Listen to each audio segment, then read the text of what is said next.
ഇബ്രാഹിമും ഞാനും ഒക്കെ തീക്കുണ്ടത്തിലായിരുന്നു. ഞാനും കുറേ തീയിലായിരുന്നു, എന്നെയും തീയിലിട്ടായിരുന്നു. ആ തീക്കുണ്ടത്തിലായിരുന്നു ഞാൻ. ആ പ്രകാശത്തിലായിരിക്കുമ്പോൾ ഈ പ്രകാശം, കഠിനമായ പ്രകാശം, കത്തിജ്വലിച്ചു കൊണ്ടിരിക്കുന്ന പ്രകാശം പ്രസരിച്ച് ആ കത്തിജ്വലിച്ചു കൊണ്ടിരിക്കുന്ന ഞങ്ങൾ തീക്കുണ്ഠം എന്ന് പറയും. അതിലായിരുന്നു ഞാൻ കുറേ കാലം. പക്ഷെ അവിടെ എനിക്ക് ശീതളപ്പനീയമായിരുന്നു. പലവരും പറയും, എന്തിനാണ് ഇങ്ങനെ വെയിലും കൊണ്ട് ഇവിടെ ഇരിക്കുന്നത്, നമുക്ക് സഹിക്കാൻ വയ്യ, നമ്മൾ മാറിയിരിക്കും. ഞാൻ പറയാം, ഞാൻ അറസിൻ്റെ തണലിലാണ് ഇരിക്കുന്നത്. കൂളിംഗ് ആണ് നമ്മൾക്കുള്ളത്. അതെ, കാണുന്നവർക്ക് ഇരുവരി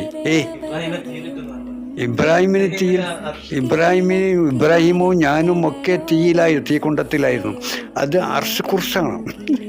അവിടെ നമ്മൾ എന്താണ്, സന്തോഷ ആനന്ദത്തിൻ്റെയും അനുഭൂതിയുടെയും സുഖാനുഭൂതിയുടെയും ശീതള ഛായയിലായിരുന്നു. അതാണ് അറസിൻ്റെ തണലെന്ന് പറഞ്ഞത്. പക്ഷെ കാണുന്നവർക്ക് അതോ കത്തിയിരിക്കുന്ന ഓരോ കാഴ്ചയിലും ഓരോ ധാരണക്കനുസരിച്ച് അവർ പറയുന്നു. നമ്മുടെ കാഴ്ചയിലും നമ്മുടെ അനുഭവവും നമ്മൾ പറയുന്നു. ഇപ്പം തീക്കുണ്ടം അല്ല.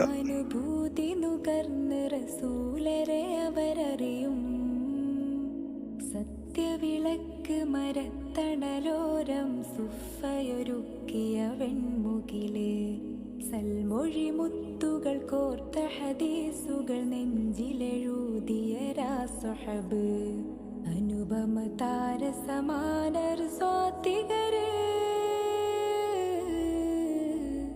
ദേശങ്ങൾ